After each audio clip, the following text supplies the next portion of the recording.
New from Radiotopia presents Red for Revolution, an audio drama about Black love, queer romance, and liberation. Join Jasmine, an 18-year-old navigating her queer identity while learning about her grandmother's secret love affair. Through her discoveries, we're transported back to 1971 to witness two remarkable women embark on a romance that defies all conventions.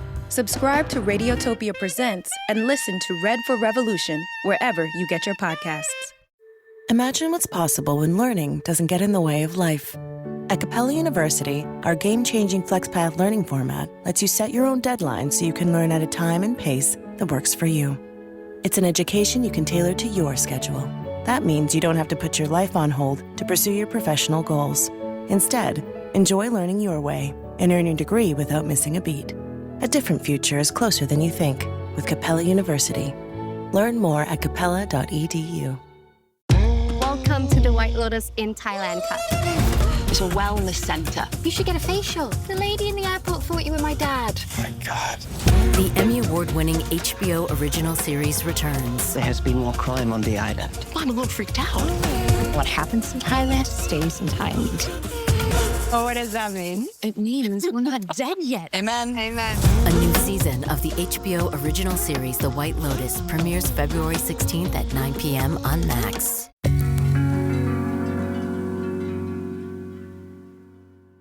Months ago, I was in the lobby of the Broad Institute in Cambridge. That's where scientists affiliated with both Harvard and MIT do research, make discoveries, and think about the future of our health. Our podcast producer, Christine, and I were there to talk to a brain expert for this season. Our interview with said brain expert was very insightful, and we will get to that. But as we waited in the lobby to talk to this expert, something very Boston happened. You're from Love Letters, aren't you? Yeah. Do you recognize me? A little bit. Yeah. Allison Lee, my husband and I did. Oh my God. This woman approached me in the lobby. Her name is Allison. She's a scientist who does drug discovery for CDOT, which is the Center for the Development of Therapeutics at the Broad. I haven't seen her in a decade, probably. The reason I know her is that she's one of a few couples who met in the comments section of the Love Letters column. She used to comment on the column under a literary-inspired name, from my memory, and then she notices this guy who's also commenting with really thoughtful stuff. The two become friendly, commenting at and around each other, and then they meet at a Love Letters event in person. They had a lot in common, and after that meeting, they fell in love, got married, and had kids because of Love Letters. They did not name any of their children Meredith, but that's fine. Anniversary a couple days ago, so I was I was putting together like a little photo album. It was like a gift of all 10 years, and I thinking because I put like the first picture in, I put the Boston Globe picture in because I'm like, okay, this is how we met. And now we have 2 kids. My son's almost 9, and my daughter will be 5 or 6. Wow, she's 5 now. It's crazy, right? It's a success story, but like through the comment section. Right. Who meets in the comment section? For the record, if you start commenting on the Love Letters column, I cannot promise you'll find a spouse. This was many years ago and under unique circumstances. But still, it's a reminder that love can show up in the most unlikely places. From the Boston Globe, this is Love Letters. I'm Meredith Goldstein.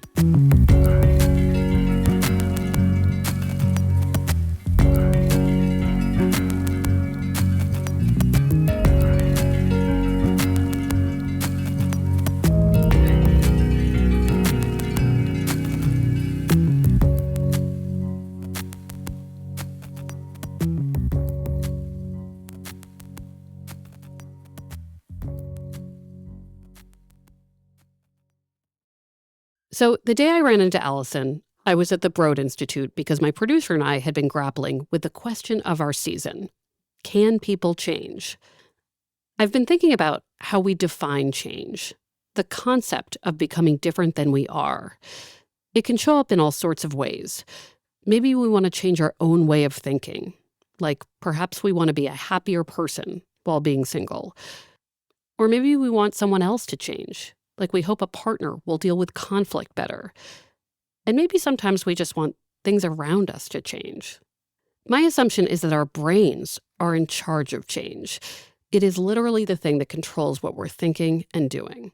And because I don't know much about the brain at all, I decided we need to talk to someone who does.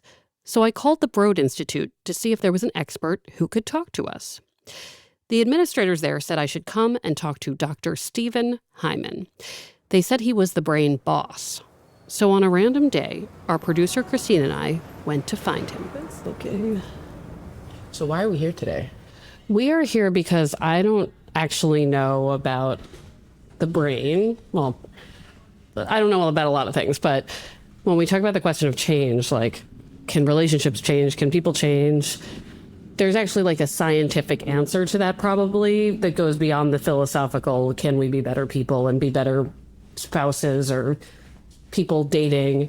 And before we get into all the real nitty gritty of, you know, people proving that with their stories, I actually am curious to rewind a little bit and just figure out what our brains are capable of, because I don't know anything about my own mind.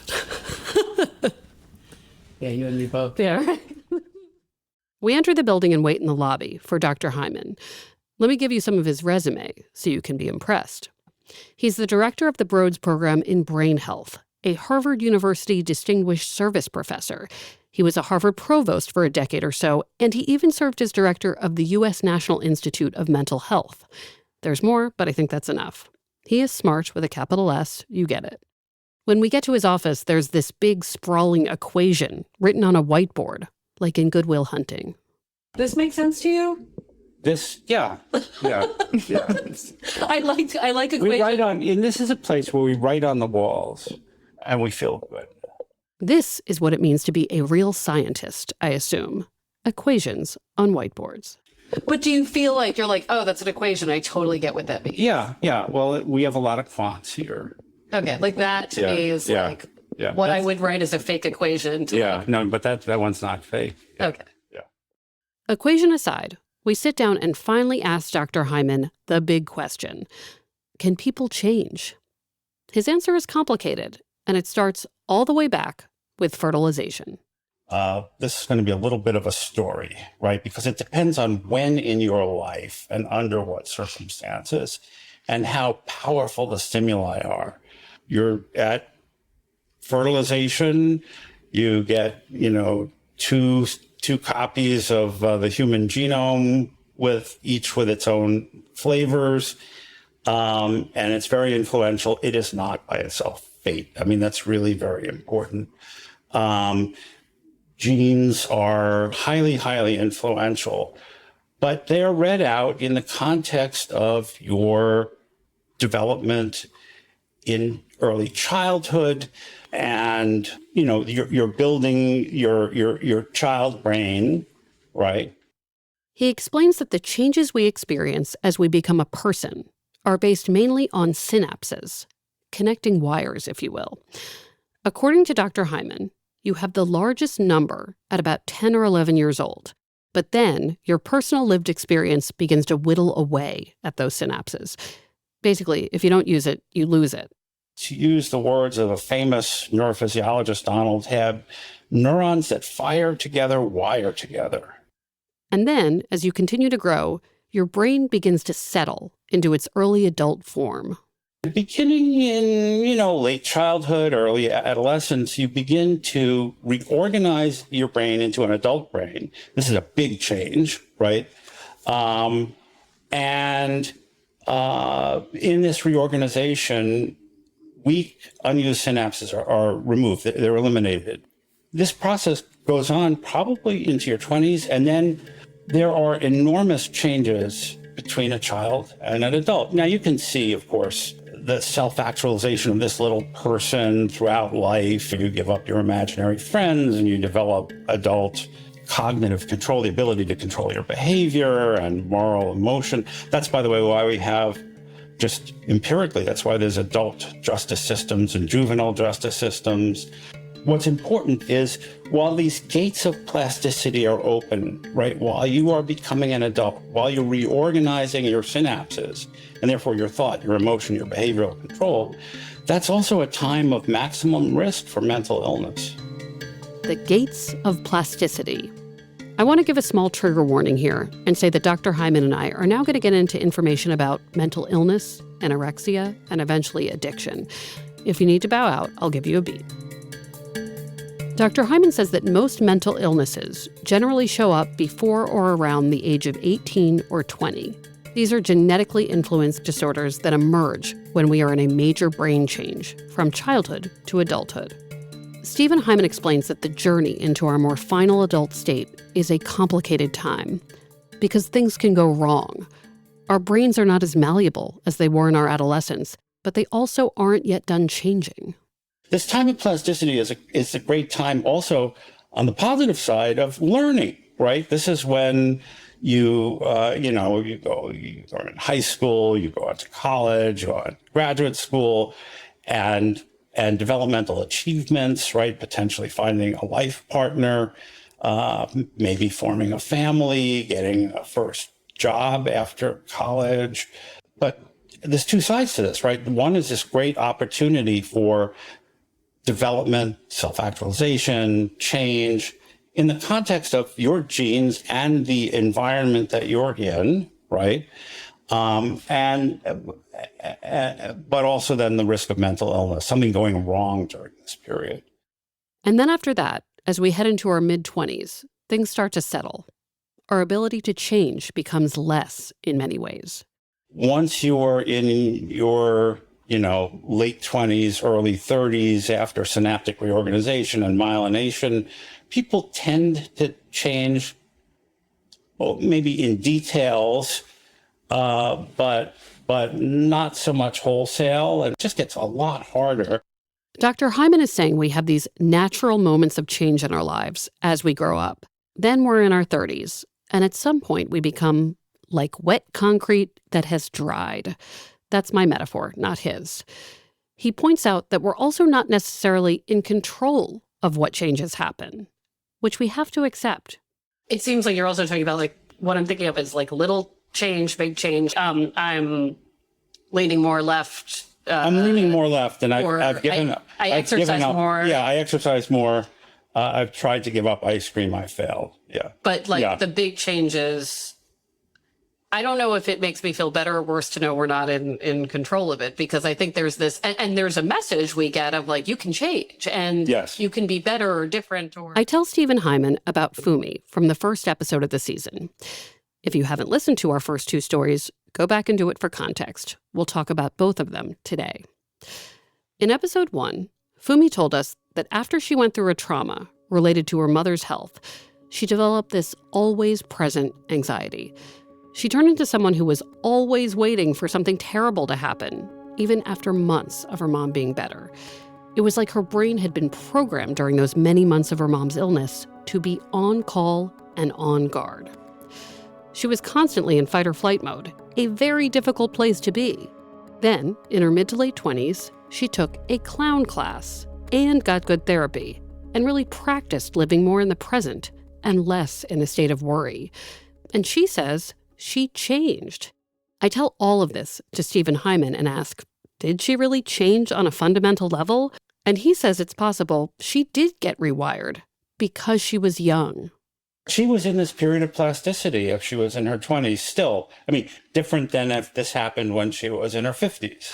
I mean, that's interesting because I thought, oh, she's young to so many people are caring for a parent later on. She took a clown class and physical comedy, right? Yes. And so in those moments, her brain had to truly be in that moment of falling down, making it like she couldn't. And it felt like she had, in opting into an activity, she was teaching herself to be present, to rewire again. Do you think that was easier for her based on age, or that actually doing something wildly different? It's age and salience.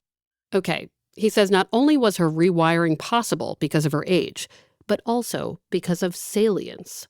He'll explain when we return.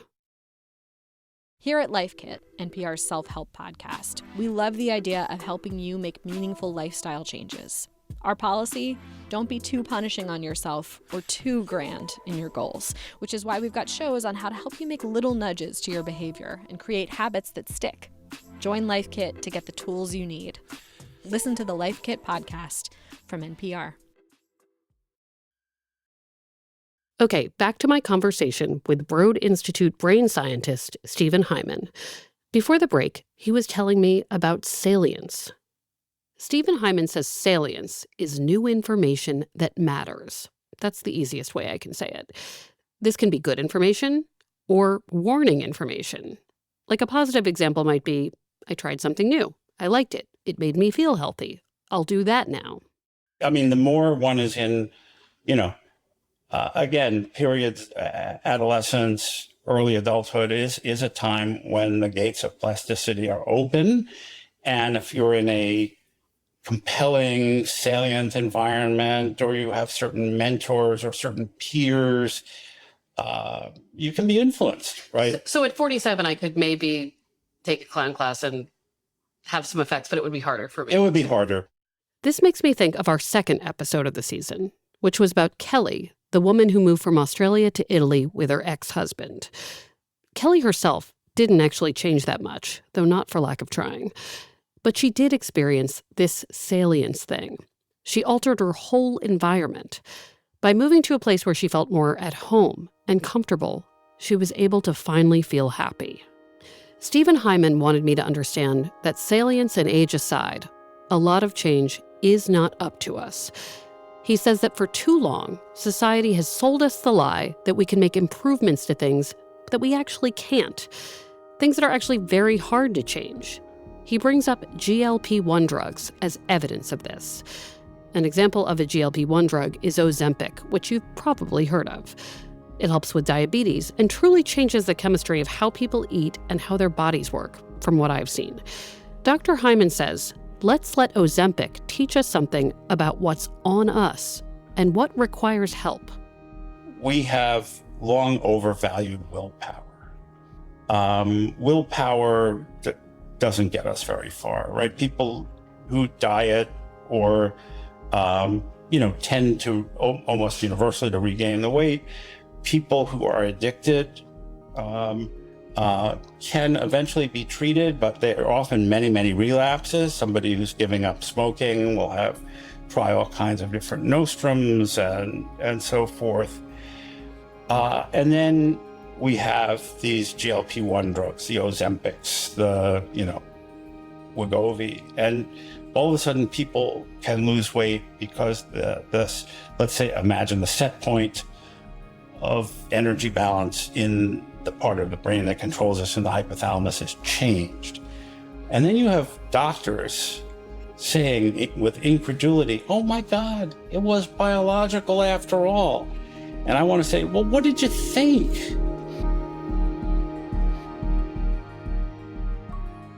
I want to admit here that I thought Dr. Hyman would be a scientist who would tell me that our brains are a canvas, and that if we exercise them, our powers are limitless. That if we want to be people who are open-minded, or less intense, or less needy, or less worried, we can. But what he's actually kind of saying is that after a certain age, specifically early 30s, we get set in our ways. And some problems we can't do anything superstructural without help in the form of a drug that resets us. Hearing this might seem like a big bummer for a post-30-something like me. Maybe better for all you listeners who are still in your plastic years, I'll call them. But rather than think of this as a bad thing, I know that Dr. Hyman's thoughts on all of this are actually encouraging. They make me a little kinder to myself. He says we're all so hard on ourselves about our inability to change our habits or ways of thinking that don't serve us well. And what he's saying is we're not failing because it might not be a battle we can win. It would take more help. And in his opinion, we have barely scratched the surface on medication that can be helpful when it comes to mental illness. A lot of people get some relief from antidepressants, he says, but a lot of these drugs aren't there yet. That's his professional opinion. Like, he's saying we haven't found an Ozempic for anxiety, let's say. This is when he and I start talking about how medicine can rewire us, and how sometimes that's just what we need to make change. I tell him about a time that I maybe used brain medicine inappropriately. It's relevant because, I wanted to figure out what happened to me that day. I will admit this to you now. Years ago, I had a an end of a book due. And for the first time in my life, I took someone else's medication. And then I was like, oh my God, this is what people were doing when I was in college. People were taking each other's Adderall, and it's amazing. Yeah. So confessing to you here, I took the Adderall. Highly the best recommended, day of my life. Yeah. I was scrolling and there was a picture on Instagram and I was like, oh my God, that picture of me is amazing. And I looked closer and it was a picture of Reese Witherspoon. I was out of my mind. So you had a little too much, but then what or just enough. So what amphetamines like Adderall do is above all, they increase the salience. What was boring now becomes prioritized and motivating. It was right. So I was like, well, but one thing I noticed was, that was a day I didn't have anxiety. I felt like it was removed. So I go to my therapist. I admit that dopamine. Oh my God. Good for you. Yeah. I admit that I did this. And I said to my therapist, what if I have ADHD? I did not have ADHD, by the way. Just anxiety I treated with a drug for something else. I do think of that day so fondly. I got so much done. I also learned that salience is best in moderation. So many letters I get, and this is advice column stuff. So people primarily like entertainment and crowdsourcing, but people will say, oh, well, things are in this relationship. Will this person improve their behavior? Will I improve my lens in terms of accepting it? There's a lot of like, how happy am I supposed to be? Also this, am I doing something wrong while dating? And why isn't this working for me?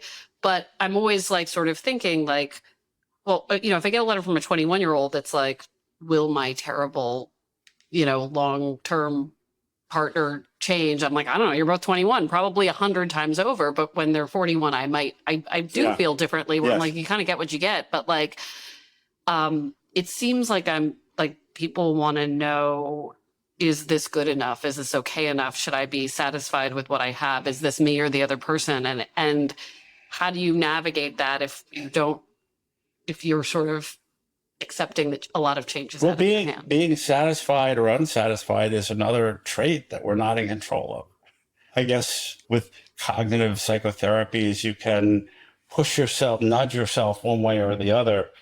But, I think it's important. I'm not telling people to feel that they have no control, that they're not agents, they shouldn't try to be happy. I mean, again, that's a recipe for despair and depression.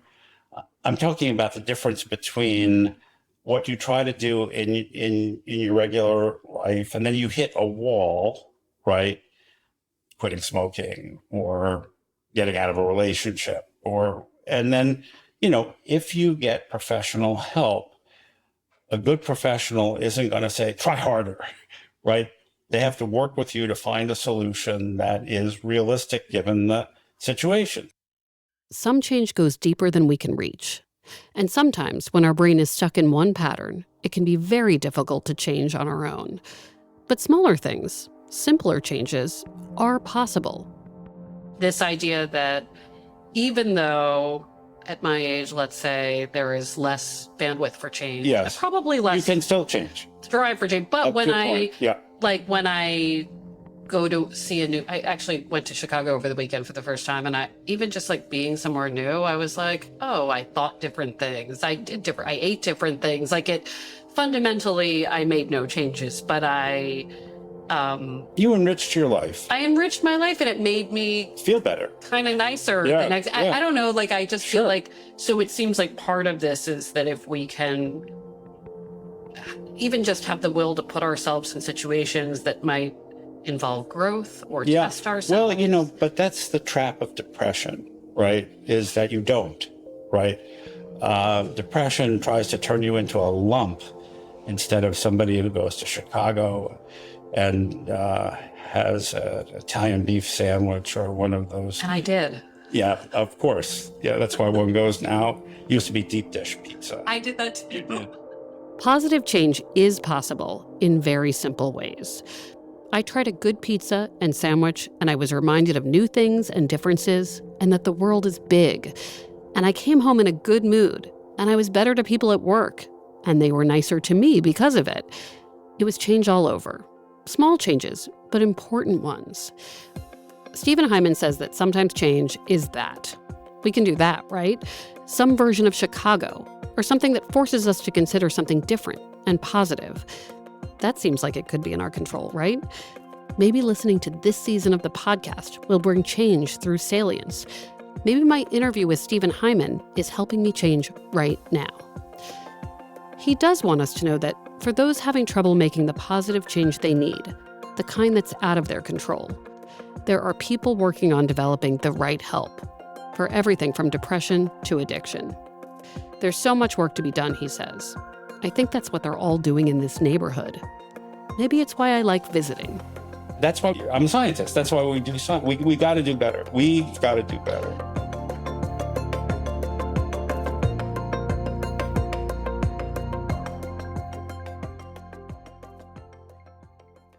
So what do we take from all this? Well, I can tell you some things I learned that are important to me. Number one, our brains are more like silly putty in our 20s. I realize that our 20s are a great time to really focus on mental health, self-care, and positive change. And of course, I know this can be a really difficult time to do that because it's in our 20s that we're often building our lives, working our asses off maybe. I know that's a lot. That's another thing I take from this. Older people, when younger people tell you they're upset, listen and talk to them and have empathy. Their brains are plastic, and we all want it to stick right. Another thing, salience is big. New information can change us. I think this is how Kelly from episode 2 became Italian Kelly, a much happier version of herself than Australian Kelly, who was always dealing with discontent. She lives in a palazzo now, so. My 40-something brain is going to focus on how to try new things and pull positive information from the experiences. And I'm going to focus on being nice to myself about the ways in which I will always be the same, which is okay, because most of myself isn't so bad.